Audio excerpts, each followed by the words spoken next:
আমরা সবাই কেমন আছি?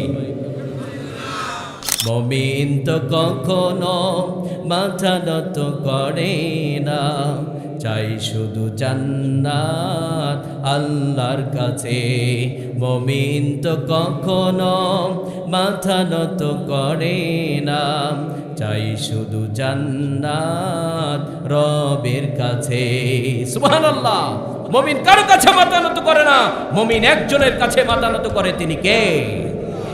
আমি নিজে দেখেছি অনেক সন্তান মা বাবার সাথে এমন আচরণ করে, মানুষের কাছে গিয়ে কান্না করে। ও যুবক, তুমি আজকে সফল হতে পারছো না, তার মূল কারণ হচ্ছে তোমার মা তোমার প্রতি নারাজ হয়ে গেছে। ঠিক কিনা? মাকে কষ্ট দিয়ে পৃথিবীর বুকে কেউ সফল হতে পারে নাই।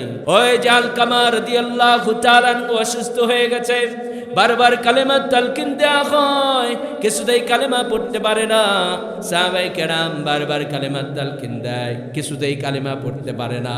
আপনার আমার প্রিয় নবী বিশ্বনবী সাল্লাল্লাহু আলাইহি ওয়াসাল্লামকে বলা হলো, আপনার সাহাবী আলকামা কালেমা পড়তে পারে না।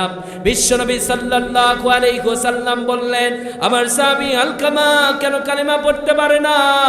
আমার সাহাবী আলকামা তো নামাজ পড়তো, সে তো অনেক আবেদ ছিল, কেন কালেমা পড়তে পারে না? আলকামা রাদিয়াল্লাহু তাআলা আনহুর স্ত্রীকে ডাক দেয়া হলো, বলা হলো, আমার সাহাবী আলকামা কেন কালেমা পড়তে পারে না?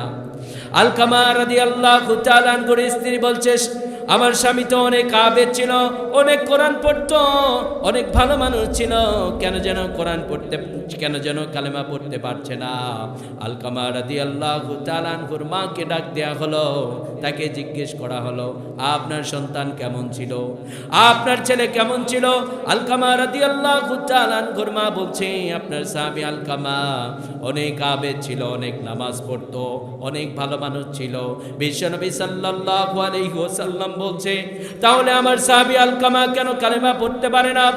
আলকামা রাদিয়াল্লাহু তাআলা আনহুর মা আর কান্না ধরে রাখতে পারলেন না, বিশ্বনবীর সামনে হাউমাউ করে কান্না শুরু করলেন। বিশ্বনবী সাল্লাল্লাহু আলাইহি ওয়াসাল্লামকে ডাক দিয়ে বললেন, বিশ্বনবী, আপনার সাহাবী আলকামা বইয়ের কথা শুনতো, আমি মাকে কোনো দাম দিত না। আলকামা রাদিয়াল্লাহু তাআলা আনহুর মা অনেক কষ্ট পেয়েছে, কান্না করছে। বিশ্বনবী সাল্লাল্লাহু আলাইহি ওয়াসাল্লাম আলকামার মাকে ডাক দিয়ে বললেন, আপনার তো নারছিরা ধন, আপনি ক্ষমা করে দেন। আলকামা রাদিয়াল্লাহু তাআলা আনহুর মা বলছে, নবীজি, আমি কিছুতেই ক্ষমা করে দেব না, আমি অনেক কষ্ট পেয়েছি, আমি কিছুতেই ক্ষমা করে দেব না।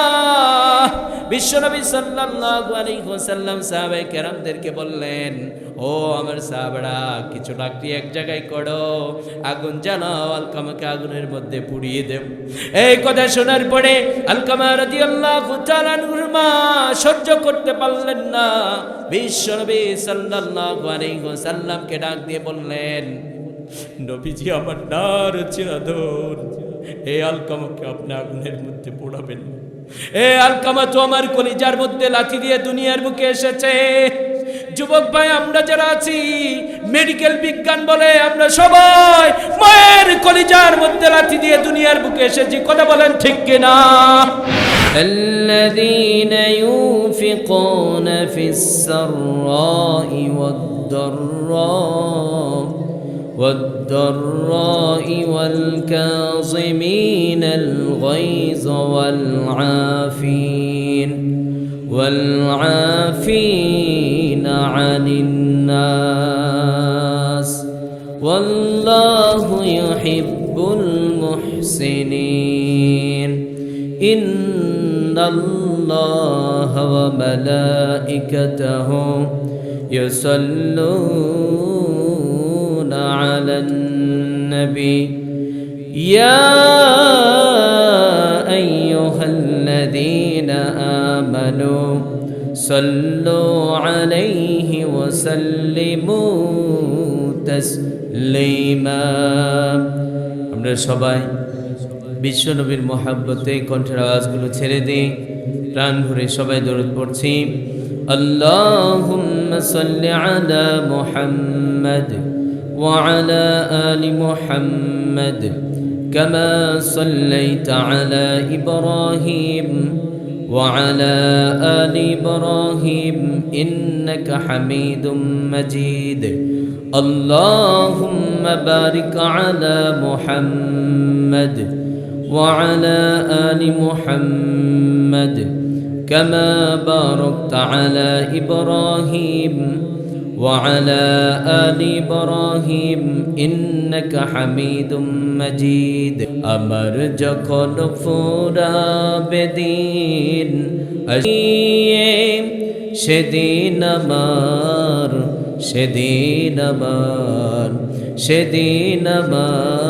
আধার গড়ে তুমি থেকো বাতি আসবে গো হিন্দেরাতি আমার যখন ফুরাবে দিন আসবে গো হিন্দেরাতি। আল্লাহর প্রশংসা করলে আল্লাহ সুবহানাহু ওয়া তাআলার পাকড়াও থেকে আপনি আমি বাঁচতে পারবো। আল্লাহ বলছেন গোলাম আমার ধরা আমার পাকড়াও বড্ড কঠিন, ইন্না বাতুশা রাব্বিকা লাশাদীদ। আল্লাহ বলছেন গোলাম আমার ধরা আমার পাকড়াও বড্ড কঠিন, প্রশংসা করো আমি তোকে সফলতার দ্বার প্রান্তে পৌঁছিয়ে দেব। সুবহানাল্লাহ। আল্লাহ কত নিয়ামত দিয়েছেন, মাঝে মধ্যে চিন্তা করবেন, একটু পড়াশোনা করবেন আল্লাহর এই যে নিয়ামতগুলো নেই। আমরা শুধু পড়াশোনা করি, চিন্তা করি, গবেষণা করি আমার নেতা আমাকে কি দিয়েছে। কথা বলেন ঠিক কিনা? আমার নেতা আমাকে রাস্তা করে দিয়েছে, আমার নেতা আমাকে বিদ্যুৎ দিয়েছে, ওটা হিসাব করে রাখো, বারবার সেল মারতে হবে, আছে না নাই? এই চিন্তা করি। কিন্তু আমার রব আপনাকে আমাকে কত চমৎকার চমৎকার নিয়ামত দিয়েছেন, এগুলো নিয়ে যখন চিন্তা করবেন আল্লাহর কদমে সেজদায় মজা বেড়ে যাবে। কথা বলেন ঠিক কিনা?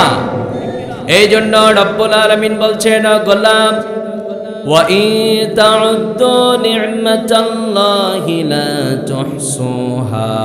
রব্বুল আলামিন বলছেন গোলাম পৃথিবীর মানুষ তোমাকে যা দিয়েছে, পৃথিবীর মানুষ তোমাকে যা দিয়েছে তুমি এটা গুণে পরিসংখ্যান করতে পারবা।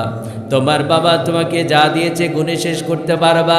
তোমার নেতা তোমাকে যা দিয়েছে তুমি ওটা গুণে শেষ করতে পারবা। আমি রব তোমাকে যা দিয়েছি ওয়া ইন তাউদ্দু নি'মাতাল্লাহি লা তুহসুহা।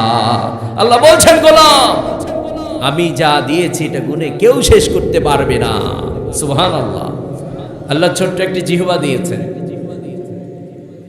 আমরা তো চিন্তা করি না কি চমৎকার করে কাজ করছে।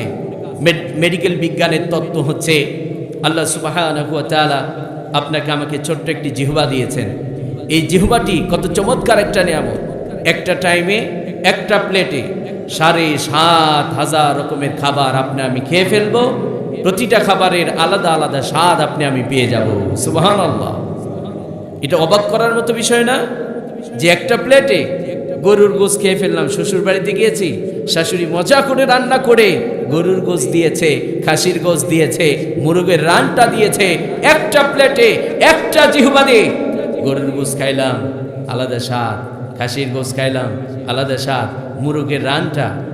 যদি এমন হতো এই যে আঙ্গুলিগুলো চমৎকার করে কাজ করছে, যদি এইরকম কাজ না করতো তাহলে তো মুরগের রানটা শক্ত করে ধরে জবানের মধ্যে উঠিয়ে দিতে পারতেন না। কথা বলেন ঠিক কিনা? এই যে চমৎকার করে কাজ করছে, মজা করে খাচ্ছেন, আল্লাহ কত চমৎকার একটা নিয়ামত দিয়ে দিলেন জিহ্বা। তাহলে শুরু হয়ে গেল আমরা সবাই হতে চাই আল্লাহর প্রিয়। তাহলে কি কাজ করলে আল্লাহর প্রিয় হতে হবে, প্রিয় হওয়া যাবে, এটা তো জানতে হবে। কথা বলেন ঠিক কিনা? রব্বুল আলামিন বলেন ওয়াসারিউ ইলা মাগফিরাতিম মির রাব্বিকুম ওয়া জান্নাতিন আরদুহাস সামাওয়াতু ওয়াল আরদ উইদ্দাত লিল মুত্তাকিন। রব্বুল আলামিন বলছেন গোলাম তোমরা প্রতিযোগিতা কি করো? প্রতিযোগিতা করো। কি করো? আমরা প্রতিযোগিতা করব। রব্বুল আলামিন বলছেন গোলাম তোমরা প্রতিযোগিতা করতে বড্ড পছন্দ করো। একজন কৃষক আরেকজনের সাথে প্রতিযোগিতা করে, একজন বিজনেসম্যান প্রতিযোগিতা করে। যুবক ভাই তোমরা আজকে ক্রিকেট ফুটবল খেলার জন্য প্রতিযোগিতা করো। রব্বুল আলামিন বলছেন গোলাম তোমরা প্রতিযোগিতা করো, তবে কিসের প্রতিযোগিতা করবা? কারণ এই দুনিয়াতে যা কিছু আছে এটা ফুরিয়ে যাবে, এই দুনিয়ার লাইফটা হচ্ছে ওয়ান টাইম, দুনিয়াতে যা কিছু আছে সব ফুরিয়ে যাবে। রব্বুল আলামিন বলছেন, ও গোলাম, এই মরিচিকার পিছনে পড়িয়ে তোমরা সময়গুলোকে নষ্ট করিও না, তোমরা প্রতিযোগিতা করো ইলা মাগফিরাতিম মির রাব্বিকুম। রব্বুল আলামিন বলছেন, ও গোলাম, তোমরা প্রতিযোগিতা করো তোমাদের রবের কাছ থেকে ক্ষমা নেওয়ার। কিসে? আজ থেকে আমাদের প্রতিযোগিতা চলবে, আমাদের জীবনে কোনো গুনাহ থাকা যাবে না। আমার জীবনে যত গুনাহ আছে সব গুনাহগুলো রবের কাছ থেকে আমরা ক্ষমা নিয়ে নেব। রাজি আছি না নাই? আমাদের গুনাহ আছে তো, গুনাহ আছে, কিন্তু লাইফ স্টাইল এমন, ভাবসাব এমন, আমি একদম ক্লিন, আমার জীবনে কোনো গুনাহ নেই। কিন্তু এমন কোনো একটা টাইম আমরা পাস করি না যেই টাইমে গুনাহ ছাড়া আমাদের কোনো সময় পার হয়। কথা বলেন ঠিক কিনা? আমরা গুনাহ করতে বড্ড পছন্দ করি, তবে সমস্যা নেই, কারণ আমরা এমন একজন রব পেয়েছি যিনি আপনার বাবার মতো আপনাকে ভালোবাসে না, আপনার মার মতো আপনাকে ভালোবাসে না, এই পৃথিবীর মানুষগুলোর মতো আপনাকে ভালোবাসে না। রব্বুল আলামিন বলছেন, ও গোলাম, অনেক ভুল করেছ, অনেক অপরাধ করেছ, অনেক গুনাহ করে ফেলেছ। তোমার বাবার কাছে যখন তুমি ভুল করে ফেলো, তোমার বাবা অনেক সময় রাগ হয়ে যায়, বাড়ি থেকে বের করে দেয়।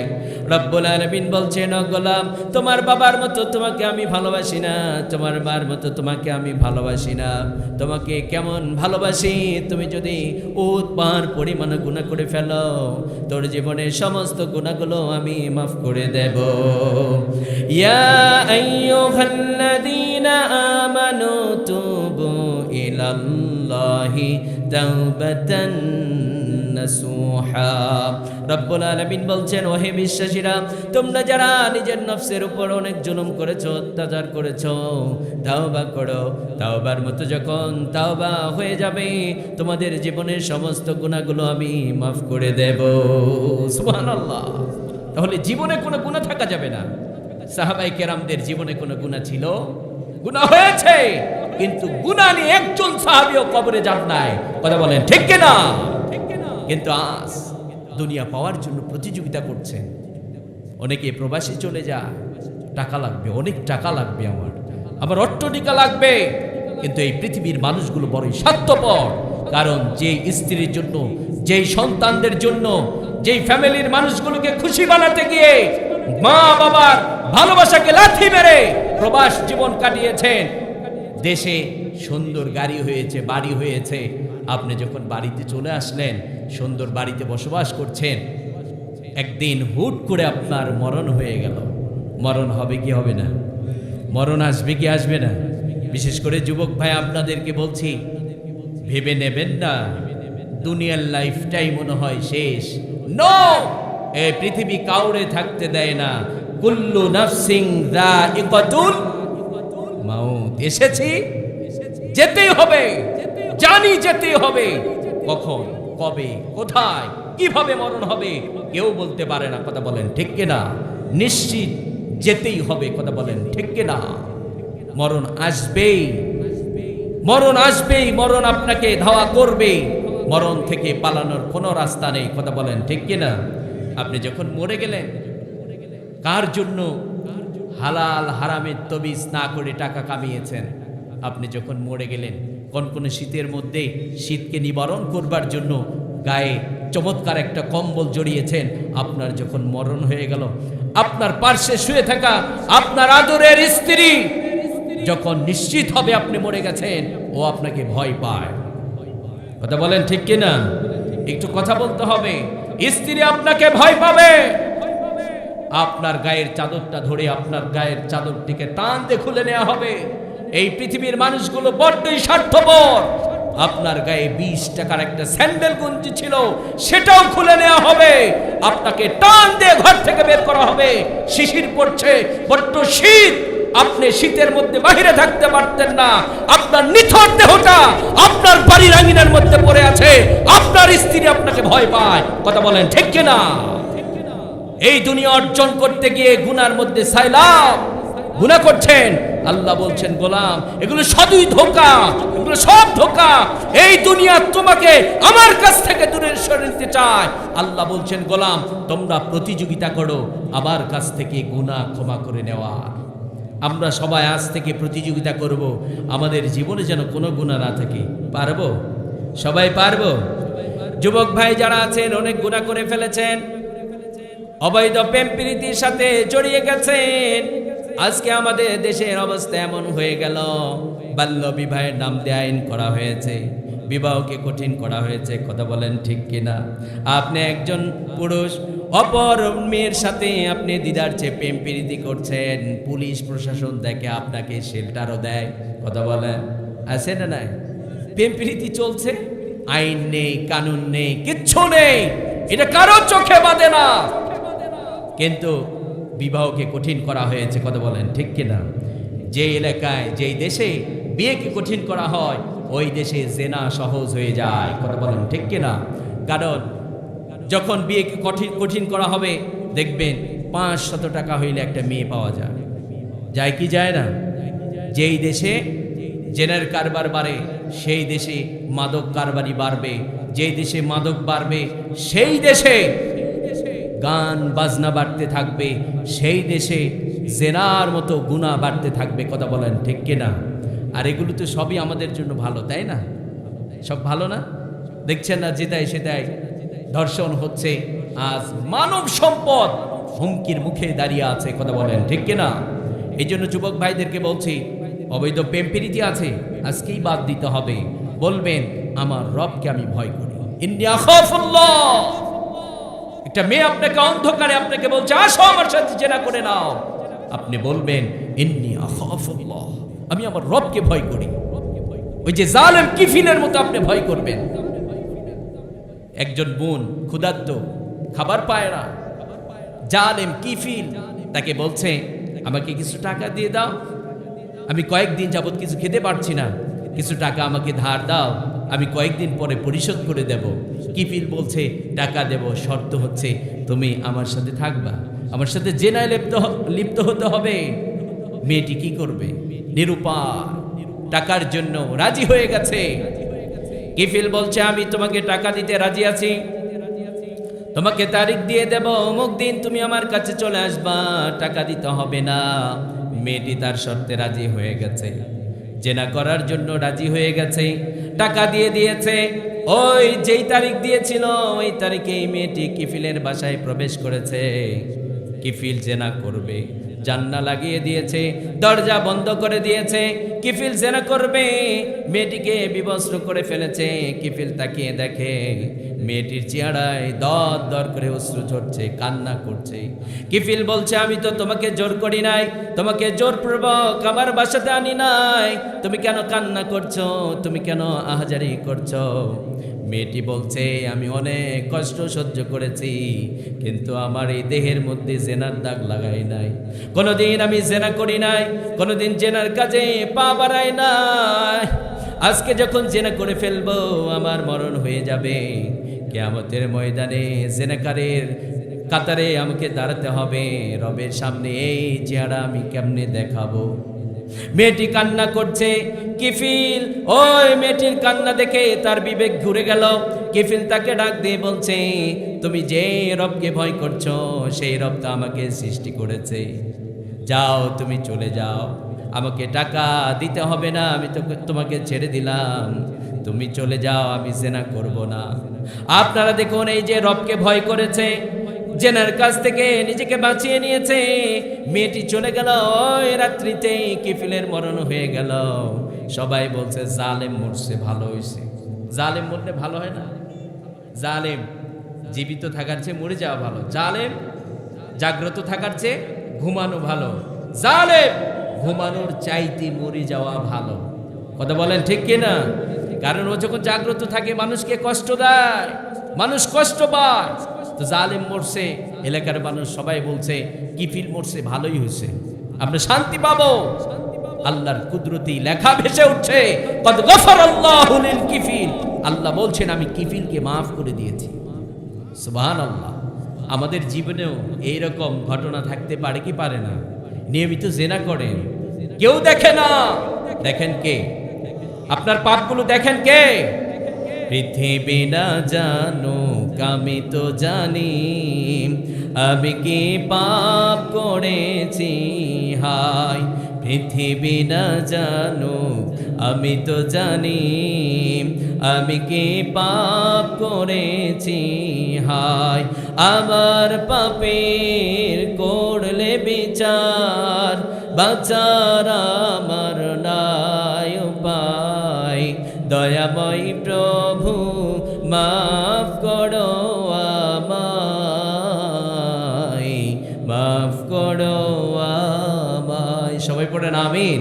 আল্লাহ যেন আমাদের গুনাহগুলো মাফ করে দেন। তাহলে যুবক ভাইয়েরা, গোপনেও জেনা করা যাবে, গোপনেও গুনাহ করা যাবে।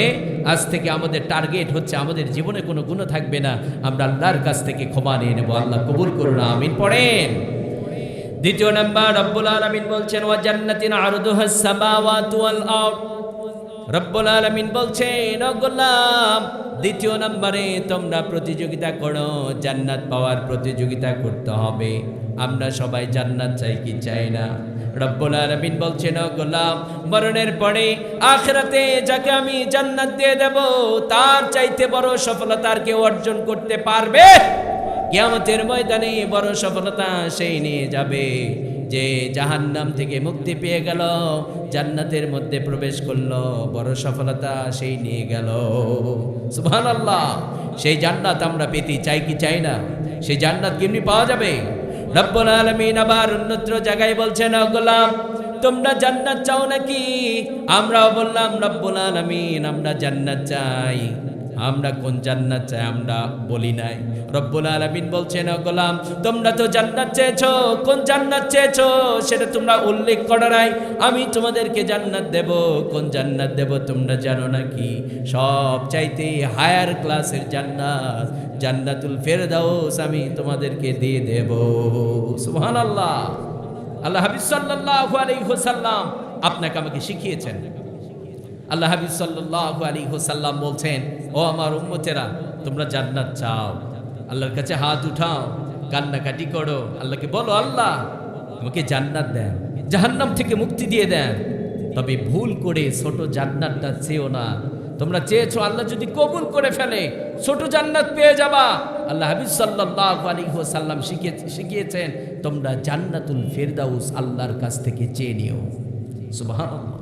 কেমন একজন নবী পেয়েছি আমরা, যিনি শিখিয়েছেন জান্নাত কিভাবে আল্লাহর কাছ থেকে চেয়ে নিতে হয়। কথা বলেন ঠিক কিনা? রব্বুল আলামিন বলছেন ও গোলাম, এই জান্নাত পেতে হলে দুটো কাজ করতে হবে। কয়টা কাজ?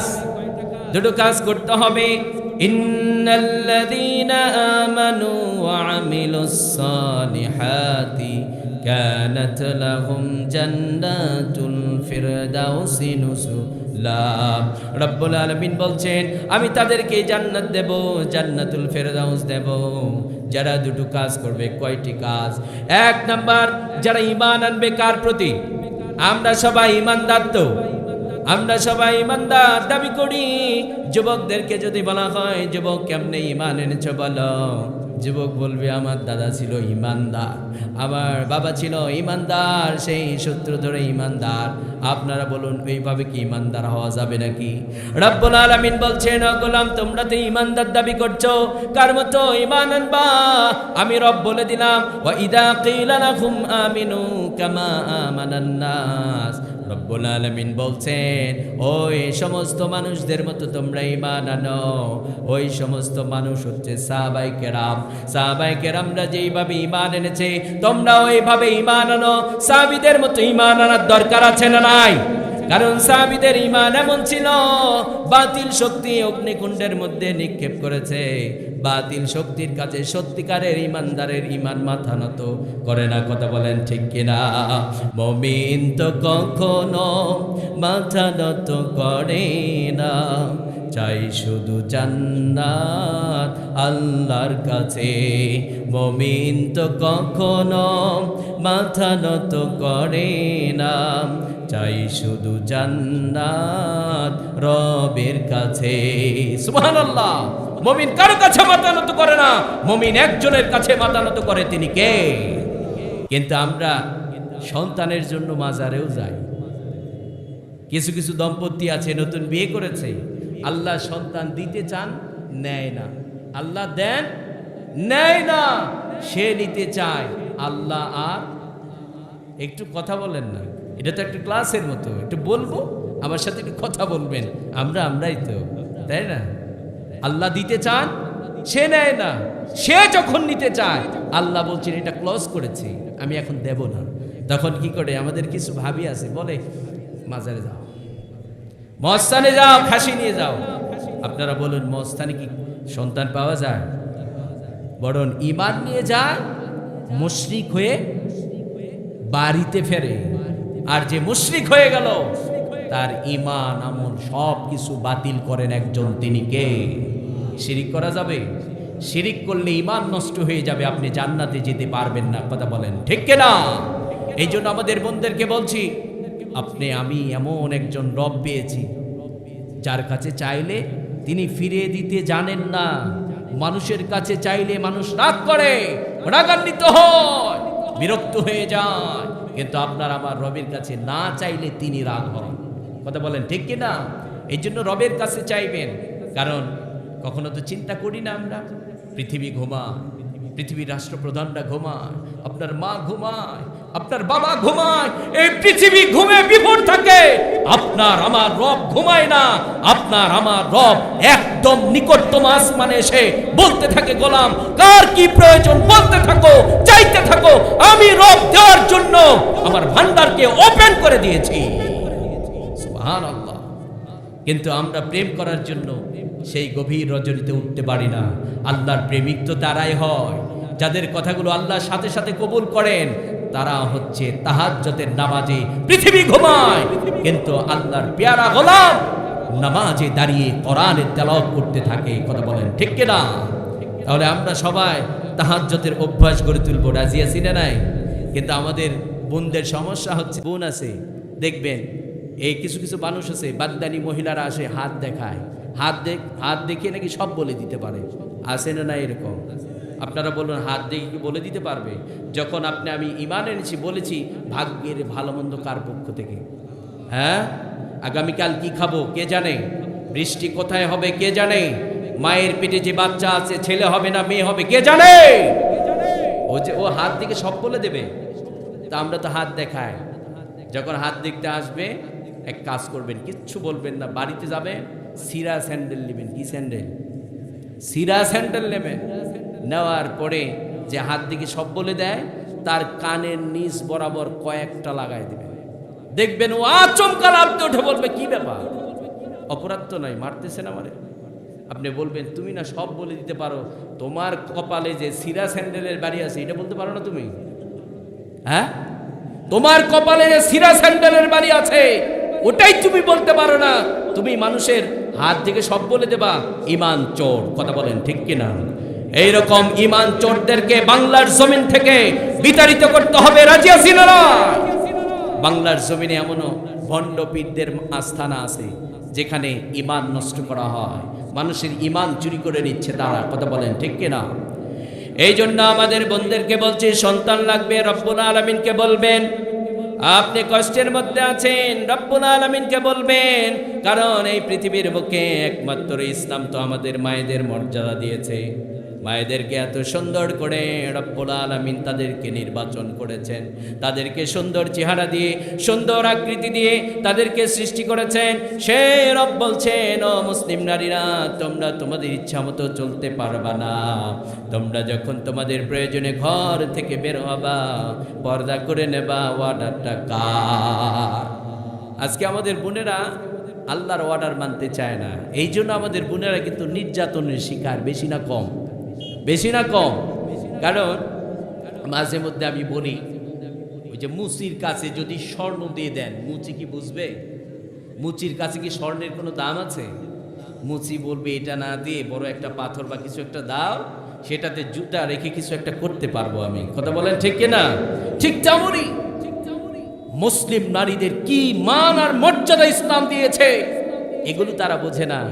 ওরা জানে পৃথিবীর পচা ইহুদি খ্রিস্টানদের কালচারগুলো আমাদের দাও, আমরা কুকুরকে হার মানিয়ে আমাদের প্রাইভেসি আমরা ওপেন করে দেব। কথা বলেন ঠিক কিনা? আজ শিক্ষা প্রতিষ্ঠানগুলোর দিকে তাকিয়ে দেখেন, শিক্ষা প্রতিষ্ঠানে নোংরামি চলে, যৌনাচার চলে। কথা বলেন ঠিক কিনা? এই জন্য আমাদের বোনদেরকে বলবো, আপনারা বেপরদায় চলবেন না। কারণ এই পৃথিবীর বুকে ইসলাম একমাত্র আপনাদের মর্যাদা দিয়েছে। এই পৃথিবীর বুকে এমন একটা সময় ছিল যে সময় নারীদেরকে জীবিত হত্যা করে দেয়া হতো।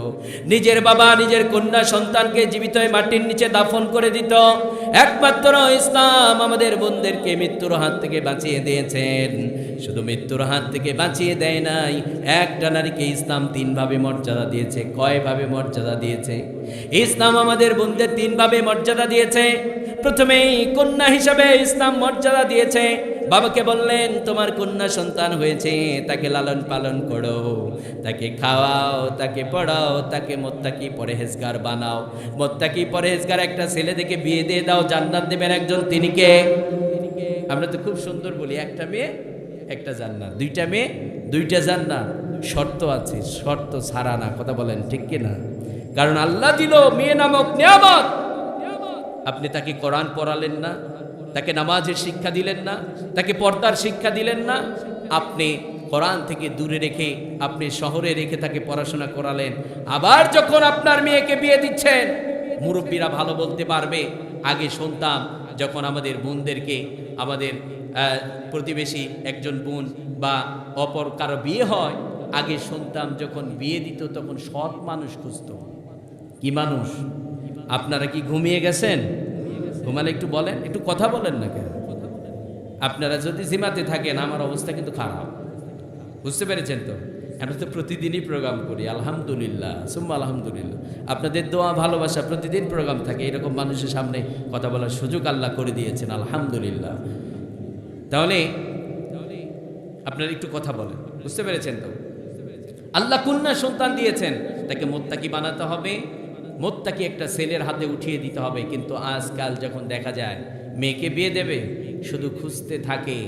এ কথাগুলো বলতে গেলে যুবকরা বলে, হুজুর আমরা যে কি জ্বালায় আছি, পড়াশোনা করলাম, ভার্সিটিতে পড়াশোনা করলাম, মাথাটা টাক হয়ে গেছে হুজুর, টাকা তো নাই, সরকারি চাকরিও কপালে নাই। এ যুবকরা নাই এখানে? যুবক ভাইয়েরা তাই তো হয়, তাই না? মামা খালু নাই, টাকা নাই, টাকার জোর নাই, সরকারি চাকরি নাই।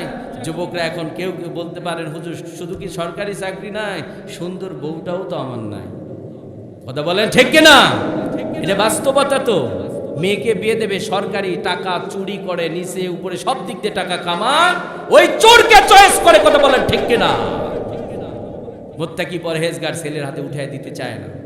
আমি এক জায়গায় ছিলাম, জুমার নামাজ পড়াতাম, তা আমার এক মুসল্লি আমার সাথে খুব ভালো সম্পর্ক, আমাকে বললেন, হুজুর বাস্তবতার উপর বলছি, হুজুর আমার মেয়েকে বিয়ে দেব, আপনি একটা আলেম জামাই আমাকে দেবেন। তা আমি তাকে বললাম, ভাই আমি না শুনলাম আপনার মেয়ের আরও প্রায় 1-1.5 বছর আগে বিয়ে হয়েছিল। উনি আমাকে বললেন, হ্যাঁ বিয়ে হয়েছিল। তো কি হয়েছে? উনি বললেন, আমার জামাই একজন বড় বিজনেসম্যান, তাকে দিয়ে আমার মেয়েকে বিয়ে দিয়েছি। ও শুধু আমার মেয়েকেই ভালোবাসে না, ও আরো কয়েকজনরে ভালোবাসে, ও আরো। আর মাঝে মধ্যে আমার মেয়েকে বলে, কত টাকা লাগবে তোরে সরাইতে, সেটা আমি দেখেই ছাড়ব না। বইয়ের উপর নির্যাতন চালা, একটা পর্যায়ে তালাক হয়ে গেছে, বিচ্ছেদ হয়ে গেছে, সে এখন খোঁজে আলেম একটা জামাই দেবে। ও সেকা খাওয়ার পরে আলেম? হ্যাঁ, আগে কি হয়েছিল? আগে দুনিয়াদার, পরে হয়েছে আল্লাহর ওলি। এটা চূড়ান্ত পর্যায়ের ভণ্ডামি আর বাটপাড়ি ছাড়া কিছুই না। কথা বলেন ঠিক কিনা? আমি বলছি না আলেম দেখেই দিতে হবে। একজন ভ্যান চালক, সে একজন আলেমের চেয়ে তার তাকওয়া ভালো হতে পারে। কথা বলেন ঠিক কিনা? ছেলেটি নামাজ পড়ে, তার মধ্যে তাকওয়া আছে, সে কোরআন সুন্নাহ মেনে চলে, তাকে দিয়ে আপনার মেয়েকে বিয়ে দেন, আপনি জান্নাতের মালিক হতে পারবেন। সুবহানাল্লাহ। তাহলে আমাদের বোনদেরকে বলছিলাম, ইসলাম আপনাদের মর্যাদা দিয়েছে। ইসলাম প্রথমেই কন্যা হিসাবে মর্যাদা দিয়ে দিল। ইসলাম বলছে, বাবাকে তোমার কন্যা সন্তানকে লালন পালন করো, খাওয়াও, তোকে জান্নাতের মালিক বানিয়ে দেব। আর কন্যা সন্তানকে বাবার সম্পদের একটা মালিকানা বানিয়ে দিলেন। সুবহানাল্লাহ। আপনারা বলুন, যেমন আমরা 3 ভাই আছে, এখন 3 ভাই 1 বোন, আপনারা বলুন, আমার বাবার যে জমি আছে, আমি যা পাবো আমার বোন তার একটা অর্ধেক পাবে কি পাবে না? আমি যা পাবো তার অর্ধেক আমার বোন পাবে কি পাবে না? বিধানটা কার? বিধানটা কার? আল্লাহর বিধান। আপনারা বলুন, আমরা কখনো কি আমাদের বোনদেরকে বলি বাবার সাথে পরিশ্রম করলাম, হাড়ভাঙ্গা পরিশ্রম দিয়ে বাবার ছিল 20 বিঘা, এখন হয়েছে 40 বিঘা, তুমি বসে থেকে জমির ভাগ নেবা, চলো না মাঠে একটু পরিশ্রম করি? বোনকে আমরা কি বলি? আমাদের ছোট বোনদেরকে আমরা বলি কখনো? বরং ইসলাম শিখিয়েছে যার মেয়ে যত পর্দা করে, অন্য পর পুরুষের সাথে কথাবার্তা কম বলে, মেশে না, দেখবেন ওই মেয়েটির কারণে ওই গ্রামে ওই বাবার মাথা উঁচু হয়ে যায়, ঠিক কিনা? দেখবেন ওই বোনটির কারণে বড় ভাইয়ের মান সম্মানকে আল্লাহ বেড়ে দেন, কথা বলেন ঠিক কিনা? তার মানে ভাইয়েরা চান আমাদের বোনেরা বাড়িতেই থাকবে, আমরা বসে থেকে তাকে খাওয়াবো, তাকে পড়াবো। ঈদের মার্কেট করতে গিয়েছেন, আপনার পকেটে টাকা নাই, ছোট বোন আপনার কাছে আবদার করেছে অমুক পোশাকটা আমার লাগবে, ভাই না নিয়ে বোনকে পড়ায়, কথা বলেন ঠিক কিনা?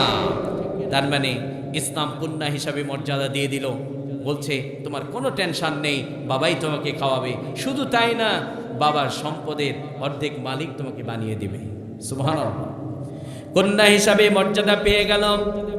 ওই মেয়েটি যখন আস্তে আস্তে বেড়ে উঠছে, আপনারা বলুন যখন প্রাপ্তবয়স্ক হয়ে যাবে তাকে বিবাহ দেওয়ার দরকার আছে না নাই? তাকে বিয়ে দিতে হবে। রব্বুল আলামিন বলছে কোন পুরুষ যদি ওই মেয়েটিকে বিবাহ করতে চায়, রব্বুল আলামিন বলছে নগলাম, আমার বিধান হচ্ছে তুমি তাকে নগদ মোহর দিয়ে দাও। সুবহানাল্লাহ। তাকে কি দিয়ে দাও? নগদ মোহর দিয়ে দাও। কিন্তু আমাদের বাংলাদেশে মোহর শুধু লিখে রাখো আর কি। অনেক স্বামী আছে মরে গেছে, কবরে দুব্বার ঘাসও গজায় গেছে, কিন্তু ওই যে লেখা আছে জায়গায়, এটা আল্লাহ ধরবেন কি ধরবেন না? কারণ আমাদের বোনদেরকে একটু বলি, আপনারা একটু চালাক হন, আপনারা তো কিছুই বোঝেন না। কি যে বোঝেন আপনারা, একমাত্র আল্লাহ, বাকি ভালো জানে। ইসলাম আপনাদেরকে কত সুন্দর মর্যাদা দিয়েছে। আজকে যৌতুকের জন্য বউ পিটা, এরকম পুরুষ আছে না নাই? দুটো বাচ্চা হয়ে গেছে তারপরও বউকে নিয়মিত পিটায় যৌতুকের জন্য, এরকম পুরুষও বাংলার জমিনে আছে। আমাদের বোনদেরকে বলছি, আপনারা একটু প্রতিবাদী হন, আপনারা একটু প্রতিবাদ করেন, দেখবেন যৌতুক মুক্ত সমাজ হয়ে যাবে, কথা বলেন ঠিক কিনা? কারণ যখন একটা ছেলে বিয়ে করতে এসেছে বলছে যৌতুক দিতে হবে, আপনি বলবেন ও পুরুষ আমার যোগ্য নয়, কারণ ও যৌতুক চায়, তার মানে ও আমাকেও নেবে, আমার বাবার কলিজাটাকে নেবে। শুধু তাই না, আমার বাবাকে জ্বালাবে, আমার বাবাকে চুষে কামড়ে সবকিছু খাবে, সেই কথা বলেন ঠিক কিনা? যদি প্রতিবাদী হতো যৌতুক বন্ধ হয়ে যেত। তাহলে বোন, আপনাদের ইসলাম আপনাদেরকে মর্যাদা দিচ্ছে। স্ত্রী হিসাবে মর্যাদা পেয়ে গেলেন, স্বামীকে বললেন নগদ মোহর দিয়ে দাও, যৌতুক হারাম করে দিলেন। যৌতুকের জন্য পিটানো যাবে না, বরং নগদ মোহর দিয়ে দাও। শুধু তাই না, তাকে খাওয়াও, তাকে পড়াও, তাকে পর্দার পরিবেশ করে দাও, কথা বলেন ঠিক কিনা? আমাদের স্ত্রীরা মাঝে মধ্যে আমাদের কাছে বায়না লাগায় অ্যান্ড্রয়েড ফোন কিনে দিতে হবে, অ্যান্ড্রয়েড ফোন ছাড়া আমার মার সাথে আমি কথা বলতে পারি না। কিন্তু বাড়ির মধ্যে পর্দা নেই, আমাদের বোনেরা এটার কখনো প্রতিবাদ করে না, কথা বলেন ঠিক কিনা? আমরা যারা স্বামী আছে আমাদের উচিত হবে স্ত্রীকে পর্দার পরিবেশ দেওয়া। আমাদের বোনদের উচিত হবে বিয়ের পরে যখন আপনার স্বামীর বাড়িতে আপনি গিয়েছেন, দেখবেন পর্দার পরিবেশ আছে কিনা। আপনি বলবেন আমার রবের বিধান হচ্ছে আমাকে পর্দা করে চলতে হবে, আমার বাড়িতে পর্দার পরিবেশ কেন নেই? বাধ্যতামূলক আমাকে পর্দার পরিবেশ করে দেয়া হোক, ঠিক কিনা? তার মানে একে অন্যকে, একজন আরেকজনকে দিনের দিকে সহযোগিতা করতে থাকবে, দেখবেন ফ্যামিলিগুলো দিনই ফ্যামিলি হয়ে যাবে, কথা বলেন ঠিক কিনা? আবার অনেক বাবা আমাদের কাছে অভিযোগ করে, হুজুর আমার সন্তান আমার কথা শোনে না। শুধু কি কথা শুনে না, বৃদ্ধ হয়ে গেছি, মাঝে মধ্যে লাঠিলে দৌড়ানি দেয়, এরকম সন্তান আছে না নাই? বাবাকে ধরে পেটায়, এরকম সন্তান আছে না নাই? আপনার সন্তান এমনটি কেন হয়ে গেল? কারণ আপনার সন্তানকে যোগ্য করে গড়ে তুলতে পারেন না, এটা আপনার ব্যর্থতা, কথা বলেন ঠিক কিনা? এটা বাবার ব্যর্থতা। আমাদের বাবারা বলে আমার কি অধিকার নেই? ইসলাম এক পাক্ষিক কোনো কথা বলে না, ইসলাম দুই পাক্ষিক কথা বলে। ইসলাম সন্তানকে বলেছে তোমার বাবার হককে আদায় করে দাও, আবার বাবাকে বলেছে সন্তানের হককে আদায় করে দাও। কথা বলেন ঠিক কিনা? একজন বাবার বড় একটা হক হচ্ছে সন্তানের, বাবার কাছে বড় একটা হক অধিকার তার পাওনা হচ্ছে বাবা তার সন্তানকে কোরআন শিখিয়ে দেবে। কথা বলেন ঠিক কিনা? কিন্তু আমাদের সমাজে এমন পিতা আছে, বিড়ি টানাতে পারে, সিগারেট টানাতে পারে, নিজের বাবা নিজের সন্তানকে অকথ্য ভাষায় গালি দিয়ে দেয়, কিন্তু সন্তান জন্মের পর থেকে একদিনও বাবার জবান থেকে কোরআন শুনে নাই। এইরকম পিতা আছে না নাই? বাবার কাছ থেকে সন্তান কোরআন পায় না। এই জন্য মাঝে মধ্যে যুবকরা আবার গান বলে, আমার বাবার মুখে প্রথম যেদিন শুনেছিলাম গান, সেদিন থেকে গানই জীবন, গানই আমার প্রাণ। আছে না নাই? গান বলে, কারণ বাবার কাছ থেকে সন্তান গান পেয়েছে, এই জন্য তো গান বলে। আমাদের এলাকায় বাঁশ আছে না, বাঁশের যে কি বলে ওটা, কুঞ্চি, কুঞ্চি বলেন আপনারা, আমাদের কুঞ্চি বলে। এই কুঞ্চি যখন কাঁচা থাকে, বিরক্ত হচ্ছেন আপনারা? একটু তাকবীর দেন, লিল্লাহে তাকবীর, লিল্লাহে তাকবীর। আল্লাহ কবুল করুন। এই বাঁশের কুঞ্চি যখন কাঁচা থাকে, আপনি চাইলে এটাকে ভাঁজ করতে পারবেন, ওটাতে অনেক কিছু বানাতে পারবেন। এই কুঞ্চি যখন পেকে যায়, আপনি চাইলে কি ভাঁজ করতে পারবেন? আপনি ভাঁজ করবেন, একদিকে বাঁকা হয়ে যাবে। আপনি ভাঁজ করতে যাবেন, ওটা ভেঙে যাবে, মুচড়ে যাবে, ওটাতে কিছু করা যায় না। কথা বলেন ঠিক কিনা? আপনার সন্তান যখন ছোট্ট ছিল, আল্লাহর নাম শিখিয়েছেন, তাকে সালাম দেওয়া শিখিয়েছেন, তাকে ছোট্ট থেকে শিখিয়েছেন মানুষকে গালি দেওয়া যাবে না, মানুষের সাথে খারাপ আচরণ করা যাবে না। ওই কুঞ্চির মতো ছোট্ট থেকে আপনার মেয়ে, আপনার ছেলে দেখবেন দিনী শিক্ষা পাচ্ছে, তারা দিনী পরিবেশ পেয়ে যাচ্ছে, তাদের মানসিকতাগুলো দিনী মানসিকতা দিয়ে রূপান্তরিত হয়ে যাচ্ছে। কথা বলেন ঠিক কিনা? আমার মেয়ে ছোট্ট, আমার মেয়ে ছোট্ট, যদি আপনি আলিফ বলেন জিম পর্যন্ত বলে দেবে। 2 বছর এখনো বয়স হয় না, আলহামদুলিল্লাহ। কেন? কারণ হচ্ছে মা তাকে শেখায়, মা তাকে কি করে শেখায়, তাই তো বলতে পারে। আমার মেয়ে ঘুমানোর দোয়া বলতে পারে, যদিও স্পষ্ট হয় না, কিন্তু বলতে পারে। কেন? মা যে শিখিয়েছে। কারণ কমলমতি, তার হৃদয় তো ধবধবে পরিষ্কার, গুনার কোনো আঁচ এখন পর্যন্ত লাগে নাই। এই জন্য তাকে যেটা শেখানো হবে ওইটা তার হৃদয়ের মধ্যে গেঁথে যাবে। কথা বলেন ঠিক কিনা? এই জন্য বাবার দায়িত্ব হবে সন্তানকে আল্লাহকে চিনানো। বাবার একটা দায়িত্ব হবে সন্তানকে কোরআন দিয়ে দেওয়া। আপনার সন্তানকে আপনি গান দিতে পারবেন না, বাদ্যযন্ত্র দিতে পারবেন না। আপনার সন্তানকে যখন আপনি কোরআন দিয়ে দেবেন, নিয়মিত কোরআনের তেলাওয়াত শোনাবেন, আপনার সন্তান চমৎকার করে গান বলবে। আমার বাবার মুখে প্রথম যেদিন শুনেছি কোরআন, সেদিন থেকে কোরআনই জীবন, কোরআনই আমার প্রাণ। সুবহানাল্লাহ। সন্তান বলছে বাবার কাছ থেকে আমি কোরআন পেয়েছি, মেয়েটি বলবে আমার মার কাছ থেকে আমি পর্দা পেয়েছি। কারণ একটা সন্তানের লাইফে মা এবং বাবা হচ্ছে প্রথম ভার্সিটি। মা যখন পর্দা করে চলবে, দেখবেন মেয়েটিও পর্দা করে চলবে। মা যখন নামাজি হবে, মেয়েটিও নামাজ পড়বে। বাবা যখন ভালো মানুষ হবে, সন্তান বাবার কাছ থেকে ভালো কথা শিখবে। কথা বলেন ঠিক কিনা? এই জন্য আমরা যারা পিতা আছি, সন্তানকে কোরআন দেব, রাজি আছি না নাই? সন্তানকে পৃথিবীর সব দিয়েছেন, সন্তানকে আপনি চাকরি দিয়েছেন, আপনি বাড়ি দিয়েছেন, গাড়ি দিয়েছেন, কোরআন দিতে পারেন নাই। বৃদ্ধ বয়সে মার খেতেই হবে, এখান থেকে বাঁচতে পারবেন না। ঠিক কিনা? কারণ আপনার সন্তানের হৃদয়ের মধ্যে যখন কোরআন ঢুকিয়ে দিতেন, কোরআন আপনার সন্তানকে চমৎকার করে শিখিয়ে দিত। ওয়াকাদা রাব্বুকা আল্লা তা'বুদু ইল্লা ইয়্যাহু ওয়া বিল ওয়ালিদাইনি ইহসানা। কোরআন আপনার সন্তানকে শিখিয়ে দেবে আমার গোলামি হবে জন্ম থেকে নিয়ে মৃত্যু পর্যন্ত। আবার গোলামির পরে তোমার পিতামাতার সাথে সুন্দর আচরণ করতে হবে। কোরআন শিখিয়ে দিচ্ছে, কোরআন সন্তানকে শিখিয়ে দেবে, আর সন্তান এটা শিক্ষা অর্জন করবে। করার পরে সে ভাববে আমার রব বলেছে পিতামাতার সাথে সুন্দর আচরণ করতে হবে, ইহসান করতে হবে। কিন্তু আজ বাংলার জমিনে মসজিদ, মাদ্রাসা, ওয়াজ, মাহফিল, এত কিছু, বৃদ্ধ বয়সে বাবারা একদম লাজুক হয়ে যায়। যখন তখন তারা সহযোগী খুঁজে পায় না। কথা বলেন ঠিক কিনা? অনেক বাবা আছে একটু পান খা, একটু ওষুধ লাগে, মা মানুষের কাছে গিয়ে বলে বেড়ায় আমার সন্তান বউ পাওয়ার পরে আমাকে ভুলে গিয়েছে। আল্লাহ বলছেন গোলাম, তুমি যখন তোমার মাকে ভুলে গেছো আমিও তোমাকে ভুলে গেছি। কথা বলেন ঠিক কিনা?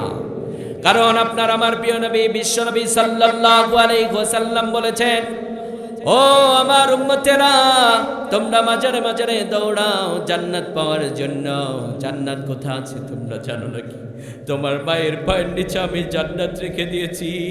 তোমার মাকে কষ্ট দিও না, মা বাবার সাথে সুন্দর আচরণ করো, আমি রব তোকে জান্নাতের মালিক বানিয়ে দেব।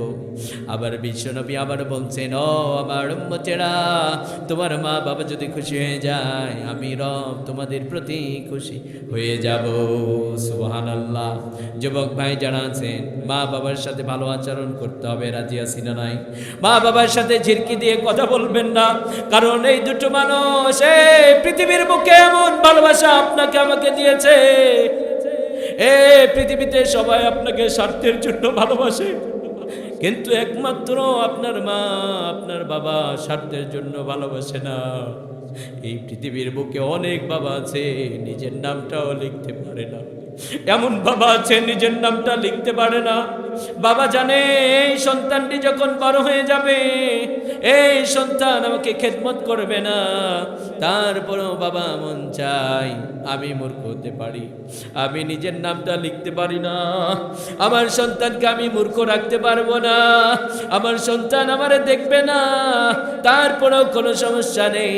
মূর্খ বাবারা ভ্যান চালিয়ে চালিয়ে সন্তানকে ডাক্তার বানায়, মাস্টার বানায়, এরকম ঘটনা আছে না নাই? এই জন্য প্রিয় ভাইরা আমার, যুবক ভাইরা যারা আছেন, আপনারা আমার প্রতিবেশী, আমি নিজে দেখেছি অনেক সন্তান মা বাবার সাথে এমন আচরণ করে, মানুষের কাছে গিয়ে কান্না করে। ও যুবক, তুমি আজকে সফল হতে পারছো না, তার মূল কারণ হচ্ছে তোমার মা তোমার প্রতি নারাজ হয়ে গেছে, ঠিক কিনা? কারণ মার সাথে নারাজ করে, মাকে কষ্ট দিয়ে পৃথিবীর বুকে কেউ সফল হতে পারে নাই। কারণ আল্লাহ নারাজ হয়ে যায়, মা যখন কষ্ট পেয়ে যায় আল্লাহ রাব্বুল আলামিন সেটি সহ্য করে না, ঠিক কিনা? ওই যে আলকামা রাদিয়াল্লাহু তাআলা অসুস্থ হয়ে গেছে, বারবার কালেমা তালকিন দেয়া হয়, কিছুতেই কালেমা পড়তে পারে না। সাহাবায়ে কেরাম বারবার কালেমা তালকিন দেয়, কিছুতেই কালেমা পড়তে পারে না। আপনার আমার প্রিয় নবী বিশ্ব নবী সাল্লাল্লাহু আলাইহি ওয়াসাল্লামকে বলা হলো, আপনার সাহাবী আলকামা কালেমা পড়তে পারে না। বিশ্ব নবী সাল্লাল্লাহু আলাইহি ওয়াসাল্লাম বললেন, আমার সাহাবী আলকামা কেন কালেমা পড়তে পারে না? আমার সাহাবী আলকামা তো নামাজ পড়তো, সে তো অনেক আবেদ ছিল, কেন কালেমা পড়তে পারে না? আলকামা রাদিয়াল্লাহু তাআলা আনহুর স্ত্রীকে ডাক দেয়া হলো, বলা হলো আমার সাহাবী আলকামা কেন কালেমা পড়তে পারে না? আলকামা রাদিয়াল্লাহু তাআলা আনহুর স্ত্রী বলছে, আমার স্বামী তো অনেক আবেদ ছিল, অনেক কোরআন পড়তো, অনেক ভালো মানুষ ছিল, কেন যেন কোরআন পড়তে, কেন যেন কালেমা পড়তে পারছে না। আলকামা রাদিয়াল্লাহু তাআলা আনহুর মাকে ডাক দেয়া হলো, তাকে জিজ্ঞেস করা হলো, আপনার সন্তান কেমন ছিল, আপনার ছেলে কেমন ছিল? আলকামা রাদিয়াল্লাহু তাআলা আনহুর মা বলছে, আপনার সাহাবী আলকামা অনেক আবেদ ছিল, অনেক নামাজ পড়তো, অনেক ভালো মানুষ ছিল। বিশ্বনবী সাল্লাল্লাহু আলাইহি ওয়াসাল্লাম বলছে, তাহলে আমার সাহাবী আলকামা কেন কালেমা পড়তে পারে না? আলকামা রাদিয়াল্লাহু তাআলা আনহুর মা আর কান্না ধরে রাখতে পারলেন না, বিশ্বনবীর সামনে হাউমাউ করে কান্না শুরু করলেন। বিশ্বনবী সাল্লাল্লাহু আলাইহি ওয়াসাল্লামকে ডাক দিয়ে বললেন, বিশ্বনবী আপনার সাহাবী আলকামা বইয়ের কথা শুনতো, আমি মাকে কোনো দাম দিত না। আলকামা রাদিয়াল্লাহু তাআলা আনহুর মা অনেক কষ্ট পেয়েছে, কান্না করছে। বিশ্বনবী সাল্লাল্লাহু আলাইহি ওয়াসাল্লাম আলকামার মাকে ডাক দিয়ে বললেন, আপনার তো নারছিরা ধন, আপনি ক্ষমা করে দেন। আলকামা রাদিয়াল্লাহু তাআলা আনহুর মা বলছে, নবীজি আমি কিছুতেই ক্ষমা করে দেব না, আমি অনেক কষ্ট পেয়েছি, আমি কিছুতেই ক্ষমা করে দেব না। বিশ্বনবী সাল্লাল্লাহু আলাইহি ওয়াসাল্লাম সাহাবায়ে কেরামদেরকে বললেন, ও ও আমার সাহাবারা, কিছু লাকড়ি এক জায়গায় করো, আগুন জ্বালাও, আলকামাকে আগুনের মধ্যে পুড়িয়ে দেব। এই কথা শোনার পরে আলকামা রাদিয়াল্লাহু তাআলা আনহুর মা সহ্য করতে পারলেন না।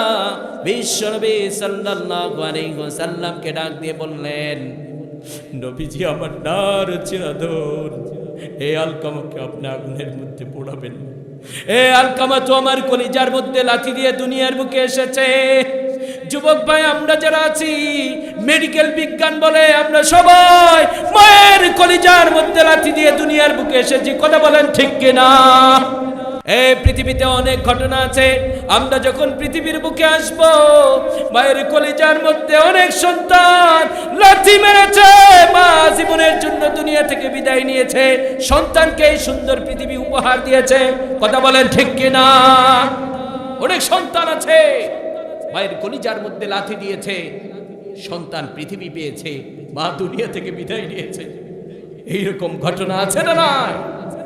আলকামা রাদিয়াল্লাহু তাআলা আনহুর মা বলছে, বিশ্বনবী, আলকামা তো আমার কলিজার মধ্যে লাথি দিয়ে দুনিয়ার বুকে এসেছে। এ আলকামা তো আমার নার চিরাধন, আমি সহ্য করতে পারবো না। আলকামাকে আমি ক্ষমা করে দিলাম, আলকামাকে আমি মাফ করে দিলাম। আলকামা রাদিয়াল্লাহু তাআলা আনহু কালেমা পড়তে পড়তে দুনিয়ার বুক থেকে বিদায় নিয়েছে। সুবহানাল্লাহ। এই জন্য যুবক ভাই, আপনারা যারা আছেন, মা বাবার সাথে বেয়াদবি করবেন না। মায়ের কাছ থেকে দোয়া নেওয়ার দরকার আছে না নাই? কারণ মার কাছ থেকে দোয়া নেন, বাবার কাছ থেকে দোয়া নেন, আপনাকে সফল বানিয়ে দিবেন একজন। তিনি কে? মা বাবার সাথে বেয়াদবি করবেন না। অনেক যুবক ভাই আছে, বাবাকে কষ্ট দেয়, বাবা বৃদ্ধ হয়ে গেছে, যখন গায়ে অনেক শক্তি ছিল, বাবার সামনে দাঁড়াতে পারেন নাই। আপনার বাবা আজকে বৃদ্ধ হয়ে গেছে, মাজাটা নিচু হয়ে গেছে। সন্তান মাঝে মধ্যে ভয় দেখায়, বাবাকে মারতে চায়, বাবা কান্না করে, বাবা ভয়ে মানুষের কাছে গিয়ে বলে, আমার বাবা, আমার সন্তান আমাকে মারতে চায়। আল্লাহর কসম করে বলছি, আল্লাহ সহ্য করবে না। কথা বলেন ঠিক কিনা? অনেক বাবা পরিশ্রম করতে করতে আজও পরিশ্রম করছে, সন্তান চাকরি করে, বাবার ভাই গায়ে ভালো একটা জামা নেই, বাবা ভালো খেতে পারে না, বাবা ভালো চলতে পারে না। সন্তান, আপনার প্রতি আপনার বাবার হক আছে। আপনি আপনার সন্তানকে, আপনার বাবাকে আপনি ভালো রাখবেন, অর্ডারটা করেছেন কে? তাহলে আমরা যারা সন্তান আছি, পিতামাতার সাথে ভালো আচরণ করব, রাজি আছি না নাই? আর পিতাদের দায়িত্ব হচ্ছে, আপনার সন্তান যে আপনার খেদমত করবে, আপনার সন্তান তো আপনার খেদমত করবে, ঠিক ওইভাবে যোগ্য করে গড়ে তুলতে হবে। কথা বলেন ঠিক কিনা? সন্তানের হকগুলো আদায় করে দেন, দেখবেন আপনার সন্তান জীবন দেবে, আপনার সাথে বেয়াদবি করবে না। কথা বলেন ঠিক কিনা? তাহলে আমরা পিতামাতার সাথে ভালো আচরণ করবো। আল্লাহ কবুল করুন, আমিন পড়েন। আমাদের বোনদেরকে বলছিলাম, ইসলাম আপনাদেরকে দ্বিতীয় স্টেপে স্ত্রীর মর্যাদা দিয়েছে। তৃতীয় নম্বরে ওই মেয়েটি যখন আস্তে আস্তে বৃদ্ধর দিকে চলে যাচ্ছে, সন্তানের মা হয়ে গেল, বৃদ্ধ হয়ে গেছে, সন্তান ভাবতে পারে তার তো এখন বয়স হয়ে গেছে, তার আর কি মর্যাদা আছে? আপনারা বলুন তো, বৃদ্ধ বয়সে মা বাবার মর্যাদা আছে না নাই? তৃতীয় স্টেপে ইসলাম ওই মেয়েটিকে মায়ের মর্যাদা দিয়েছে, মায়ের পায়ের নিচে জান্নাত। তাহলে আপনারাই বলুন, একদম যখন কন্যা ছিল, ছোট্ট ছিল, সেই জায়গা থেকে নিয়ে মরণ পর্যন্ত ইসলাম আমাদের বোনদের মর্যাদা বাড়িয়েছে না কমিয়েছে? বাড়িয়েছে না কমিয়েছে? তাহলে সেই বোনদেরকে ইসলাম মেনে চলার দরকার আছে না নাই? আল্লাহ যেন ইসলাম মেনে চলার তৌফিক দান করেন। সবাই পড়েন আমিন। আর আমাদের বোনদেরকে বলবো, স্বামীর সাথে ঝগড়া করবেন না, বিবাদে লিপ্ত হবেন না, দেখবেন অশান্তির আগুনে দাউ দাউ করে আপনি জ্বলতে থাকবেন। কথা বলেন ঠিক কিনা? আচ্ছা ঠিক আছে, আমার সময় একদম ফুরিয়ে গেছে, আর অল্প কিছু সময়।